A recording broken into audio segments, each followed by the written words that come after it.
അവിടെ വെച്ച് ഗംഗയിൽ നിന്നും ഒരു പ്രത്യേക തരം സൈക്കിക് വൈബ്രേഷന്റെ അനുഭവം എനിക്ക് കിട്ടാൻ തുടങ്ങി. വേദനയോടെ ഞാൻ മനസ്സിലാക്കി, ഞാൻ അന്വേഷിച്ച് നടക്കുന്ന മാടമ്പിള്ളിയിലെ യഥാർത്ഥ മനോരോഗി എന്റെ അടുത്ത് നിൽക്കുന്ന ഗംഗയാണെന്ന്.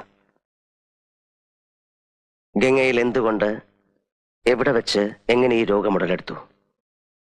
ഒരിക്കൽ നീയുമായിട്ടുള്ള വിവാഹാലോചന വരെ എത്തിയ ശ്രീദേവിയുടെ സാന്നിധ്യമാണോ ഗംഗയുടെ രോഗകാരണം?